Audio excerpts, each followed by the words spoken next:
Well, that's a really great description of what's coming in Edinburgh, and that model sounds really interesting. That Erskine and Zalkman model from 1979. So we'll look forward to you presenting there. And I know you're up for taking some questions and comments from the chat room about anxiety and how you think about that. Yeah. In terms of TA as well. So yeah, and we already had a couple of questions that we were going to kind of address from the chat room. Let me just see if I can pick them up. Around what are the main TA concepts and models that you use in your work? Okay, main TA, specifically with anxiety or in general? I'm assuming specifically with anxiety. I think so. Yeah. Okay. So I think the other model that I would go to in thinking about how to work with people who experience anxiety is the ego states, actually. I think that for me plays a very large part in understanding the kind of belief systems that people hold about themselves. Now, I don't know how many of the people in the chat room are familiar with ego states, but it's a very simple model. It's one that, for those of you that don't know, it's drawn as 3 circles stacked on top of each other, and they have a letter in each one, the top one being P, the middle one being A, and the bottom one being C.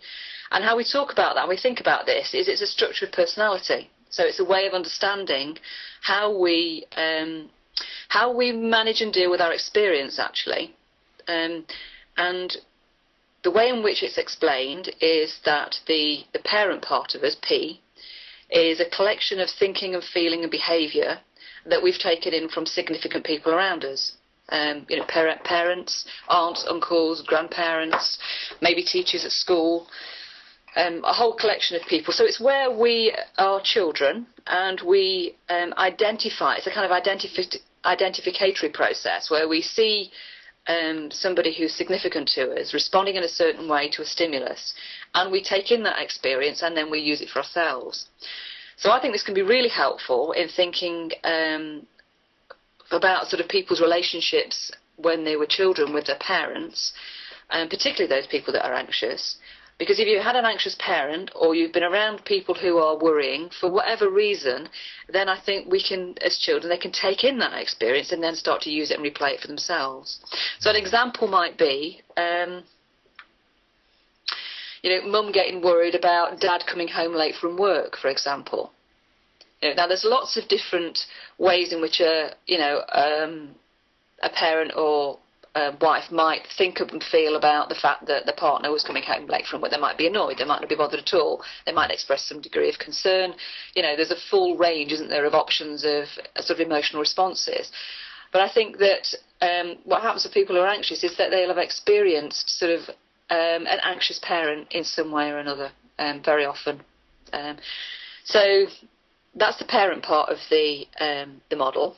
Mm-hmm. Then we have child, which is where the person who's anxious, well, any person actually, the theory about child ego state is that it's a collection of thinking and feeling and behaviour, again, a consistent pattern of thinking and feeling and behaviour that is from a childhood experience.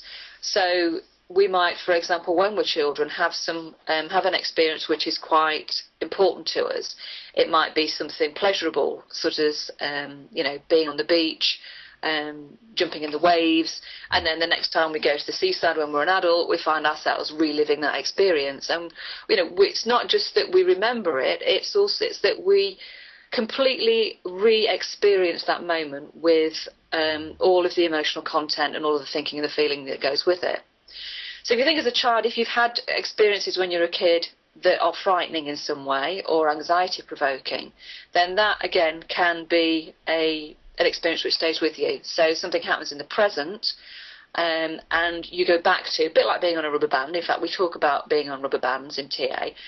Go back to that experience and re-experience it in the present in response to the stimulus, even though it might not actually be relevant to be responding in that way.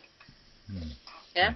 Yes. Does that make It does. I really like that metaphor about being on the beach. You know, we've had a lovely experience as a child, and then we're reliving it. Yeah.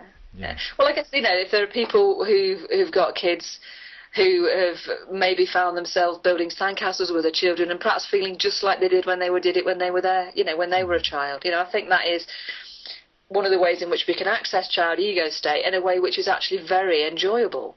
Unfortunately, you know, some people do have some very difficult experiences when they're children, and they have stimulus in the present which takes them back to that experience. You know, I think it's unprocessed in some way. So, yeah. Just to finish explaining about the model, for those who would like to know what adult is, Okay. that's when we are in the present, responding in the present to what's happening around us with all the resources that we have as an adult. So, you know, our capacity to reality test, to problem solve, to make ethical judgments, to be people of integrity, to build relationships, all of those capacities really. So, yeah. So I guess that's the goal of TA, for the individual to move into the present and be able to bring all the resources to the experience. Yes, that's exactly it. Yeah. So when I'm working with people who are anxious, I'll be exploring with them when they'll perhaps be describing a situation to me where they felt a level of anxiety. So I'll be exploring with them what they were thinking and what they were feeling, and looking for connections to the past, either to experiences they'll have had as a child where they saw a parent responding in a similar way, or maybe this is an experience which resonates with them for an experience they had when they were a child. Yeah? Yeah. So looking at ways to identify, is this person responding from a parent ego state, or are they responding from a child ego state?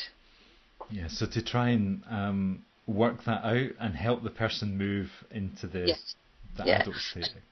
And how I'd then be thinking about helping them move from which is ego state. I mean, first of all, it would be about helping them reality test the nature of their experience, so facilitating them to move into adult, to think about the experience from an adult perspective rather than from either a child or parent perspective, to be able to use their resources as an adult to reevaluate what was happening. So that would be one aspect of how I'll be working with them.